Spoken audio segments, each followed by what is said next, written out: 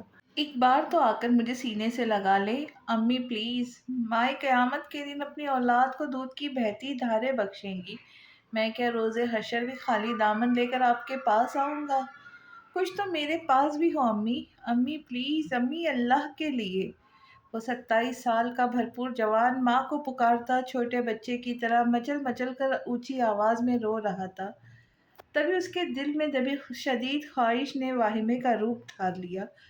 کھلی کھڑکی سے آتی ہوا نے اس کی پیشانی پر بکھرے بالوں کو سمیٹا تھا، مگر شایان کو اس ہوا پر نرم انگلیوں کے لمس کا گمان ہوا تھا۔ پھر اسے محسوس ہوا تھا کہ انہی انگلیوں نے اس کے چہرے پر سے نمی کو سمیٹا۔ اس نے سختی سے بھیجتی اپنی آنکھوں کو دھیرے سے کھول دیا۔ آنکھوں کی دھندلاہٹ نے ایک پیکر کو تراشا تھا۔ امی! اس کی آواز میں اتنا سکون تھا جیسے بھیڑ میں بچھڑے بچے کو اچانک ہی ماں نظر آ جائے۔ ملیحہ نے جھک کر اس کی پیشانی پر ہونٹ رکھ دیے۔ 27 سال میں پہلی بار اس نے ممتا کا لمس محسوس کیا تھا۔ اسے لگا اس کے جلتے تپتے وجود میں کسی نے پانی کی چھینٹیں ڈال دی ہو۔ اس نے بے خود ہو کر ملیحہ کو آغوش میں سر رکھ دیا۔ اس کے جنون کو قرار آنے لگا اور ایک سکون سا اس کے رگ و پے میں سرایت کر گیا۔ وہ دھیرے دھیرے آنکھیں موند گیا۔ گھر پہنچتے ہی وجدان سیدھے شایان کے کمرے میں آئے تھے۔ کمرے میں پھیلی ابتری پر نظر ڈال کر شایان کے پاس آ بیٹھے، جو کارپیٹ پر بے ترتیبی سے لیٹا بے سود سو رہا تھا، اور ملیحہ کی تصویر اس کے دائیں گال کے نیچے دبی تھی۔ اس کے دونوں ہاتھوں کی پشت پر جمے خون کے دیکھ کر وجدان کی پیشانی پر شکنیں ابھر آئیں۔ ماں پر گیا ہے۔ اس کی دیوانگی بھری جذباتیت پر وجدان ہمیشہ یہی جملے دہراتے تھے۔ اٹھ کر اپنے کمرے میں آئے اور الماری سے فرسٹ ایڈ باکس نکال کر کچن میں آ گئے۔ اسٹیل کے برتن میں تھوڑا سا پانی گرم کیا، پھر اسے ہولڈر سے پکڑ کر واپس شایان کے پاس آ گیا۔ نیم گرم پانی میں ڈیٹول ملا کر روئی بھگو کر اس کے ہاتھوں پر سے زخم صاف کرنے کے بعد فرسٹ ایڈ باکس پر سے مرہم نکال کر لگایا، پھر دونوں ہاتھ پر باری باری پٹی لپیٹ دی۔ اس کام سے فارغ ہو کر اٹھے اور تکیہ تلاش کر کے شایان کے سرہانے دو زانو ہو کر بیٹھے اور آہستہ سے اس کے سر اپنی گود میں لے کر ملیحہ کی تصویر اس کے گال کے نیچے سے نکالی اور تکیہ اس کے سر کے تکیے پہ ڈال دیا۔ پھر وہیں بیٹھے شایان کے بالوں میں انگلیاں چلانے لگے۔ آج وجدان کو بھی بہت شدت سے یاد آ رہی تھی۔ اگلے دن تانیہ دن چڑھتے سوتی رہی، کیونکہ چھٹی کا دن تھا، اس لیے کسی نے جگایا بھی نہیں۔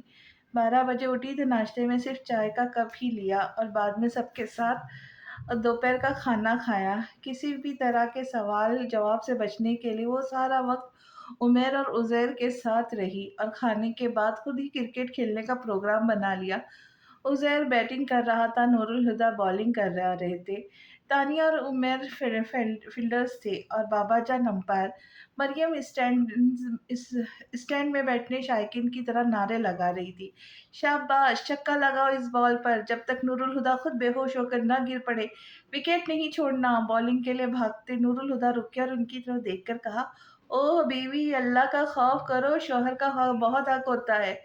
وہ ترکی بترکی بولے، میں صرف بیوی ہی نہیں، ماں بھی ہوں۔ اور ماں کے لیے اولاد سے بڑھ کر کیا نہیں ہوتا، یہاں تک کہ بچوں کا باپ بھی نہیں۔ کمان عزیر، آج ذرا اپنے باپ کے چھکے تو چھڑاؤ، اداس مت ہو پاپا۔ نور الہدا کی اتری شکل دیکھ تانیہ ان سے بولی، بیوی نہ صحیح پر بیٹی آپ کے ساتھ ہے۔ تھینک یو سویٹ ہارٹ، وہ مظلومیت سے بولے۔ مینشن ناٹ، بس آپ جلدی سے عزیر کو آؤٹ کر دیں، پھر میں بیٹنگ کروں گی۔ عمیر گھور کر بولا، دیکھا پاپا، یہ لالچی خاتون آخر آپ کا ساتھ کیوں دے رہی ہے؟ ادھر آؤ، تمہیں بتاتی ہوں۔ وہ ناک پر اینک صحیح کر کے عمیر پہ جھپٹی، جس کو مار کٹائی کرنی ہے شوق سے کر لے، پر یاد رکھنا کسی کو ایکسٹرا ٹائم نہیں ملے گا۔ اوکے اوکے بابا جان کی وارننگ پہ سب نے اپنی پوزیشن پر واپس چلے گئے۔ نور الہدا فاسٹ بالر تھے، اس لیے رن اپ کے ساتھ انہوں نے بال پھینکی جیسے عزیر نے لان سے باہر بھیج دی۔ And that's a six, umpire نے کمنٹری کی اور مریم تالیاں بجانے لگی۔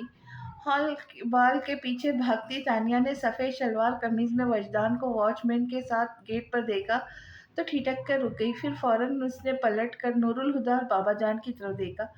وہ لوگ بھی وجدان کو دیکھ چکے تھے۔ نور الہدا نے واچ مین کو آواز لگا کر کہا، آنے دو۔ وجدان اجازت ملتے ہی اس طرف آ گئے۔ تانیہ کو انہوں نے قصدن نظر انداز کر دیا۔ نور الہدا بھی کچھ تو قدم آگے بڑھ آئے۔ السلام علیکم۔ وجدان نے اپنائیت بھری مسکراہٹ کے ساتھ اپنا مسافے کے لیے ہاتھ بڑھایا، جسے تھامتے ہوئے نور الہدا کے چہرے پر ویسی ہی اجنبیت تھی جیسے بابا جان کے چہرے پہ تھی۔ السلام علیکم۔ وعلیکم السلام، کیسے ہیں ہادی بھائی؟ یہ ہادی کون ہے؟ عزیر نے آنکھیں نچا کر عمیر سے پوچھا۔ اس نے کندھے اچکا کر لا علمی کا اظہار کر دیا، مگر نور الہدا چونک گئے تھے۔ انہوں نے غور سے وجدان کے چہرے کو دیکھا، پوچھا، آپ ہے کون؟ انہوں نے دھیرے سے کہا، میرا نام وجدان مصطفیٰ ہے۔ نور الہدا اور بابا جان ٹھٹک گئے، جسے محسوس کر کے بھی وہ بولے، شاید آپ کو یاد نہ ہو، پر میں آپ سے ایک بار پہلے مل چکا ہوں اور آج ہماری دوسری ملاقات ہے۔ نور الہدا نے غور سے انہیں دیکھا، اگر تم وجدان مصطفیٰ ہو تو یہ ہماری دوسری نہیں بلکہ تیسری ملاقات ہے، اور یہ ماننا میرے لیے مشکل ہے کہ تم اس دوسری ملاقات کو بھی بھول نہیں پاؤ گی۔ نور الہدا نے ٹھہر ٹھہر کر کہا، بہت سی یادیں ایسی ہوتی ہیں جنہیں انسان بھلا نہیں پاتا، مگر انہیں بھول جانے کی خواہش تو کر سکتا ہے۔ انہوں نے زیر لب کہا، پھر نور الہدا سے بولے، میں جانتا ہوں ہادی بھائی، مجھ سے ملنا اور بابا جان کے لیے کچھ ایسا خوشگوار بھی نہیں، بلکہ شاید بابا جان میں تو وہ میری صورت بھی نہیں دیکھنا چاہتے ہو، لیکن آپ دونوں سے ملاقات بہت ضروری ہو گئی ہے۔ نور الہدا انہیں دیکھتے رہے، پھر توقف کے بعد کہا، آؤ اندر چل کر بات کرتے ہیں۔ وہ مسکرائے پھر بابا جان کی طرف مڑے، جو انہیں عجیب سی نظروں سے دیکھ رہے تھے۔ یہ ملاقات آپ کے بغیر ادھوری ہے بابا جان۔ وہ اپنی جگہ سے ہلے بھی نہیں۔ آج تو اسے موقع دے بابا جان کہ یہ اپنی بات کہہ سکے۔ انہیں خاموش دیکھ کر نور الہدا نے یاسیت بھرے انداز میں اصرار کیا۔ بابا جان کی آنکھیں جھلملا گئی۔ وجدان کے چہرے سے نظر ہٹاتے ہوئے وہ آگے بڑھے، پھر وہ تینوں ساتھ ساتھ چلتے ڈرائنگ روم کی طرف بڑھ گئے۔ ماما آپ انہیں جانتی ہے؟ تانیہ نے مریم کو کریدا۔ نہیں۔ آپ نے سنا ماما، آپ نے سنا ماما، وہ پاپا کو ہادی بھائی کہہ رہے تھے۔ عزیر نے پوائنٹ آؤٹ کیا تو مریم بھی حیرت کا اظہار کرتے بولی، میں نے کسی کو نور الہدا کے لیے یہ نام استعمال کرتے نہیں سنا، شاید پرانے ملنے والے ہوں گے۔ انہوں نے قیاس لگایا، اینی وے میں بہادر کو چائے کا کہہ دوں۔ تانیہ نے کسی کو مخاطب کیے بغیر کہا، چلتی ہوئی کچن میں آ گئی۔ بہادر، ایک زبردستی چائے اور کچھ اسنیکس اندر ڈرائنگ روم میں لے جاؤ، ایک خاص مہمان آیا ہے۔ ٹھیک ہے جی، کہہ کر بہادر چائے کے انتظامات کرنے لگا۔ کچن کے دروازے تک آ کر تانیہ کو ایک خیال آیا تو واپس پلٹی اور کچن ٹیبل پر چڑھ کر بیٹھی۔ بہادر سے بولے، پوچھیں گے نہیں کون آیا ہے؟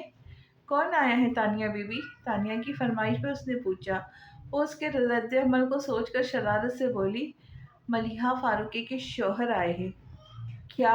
بہادر نے بڑا سا منہ کھول کر اسے دیکھا۔ سچ کہہ رہی ہوں، اور تمہاری ملیحہ بی بی کا ایک بیٹا بھی ہے۔ وہ بہادر کی حیرت سے حفظ اٹھا کر بولی، اور بہادر کا منہ کچھ اور کھل گیا۔ ملیحہ بی بی کا بیٹا؟ تانیہ نے سر ہلا کر اس کی شکل دیکھی، جو منہ پر دونوں ہاتھ رکھے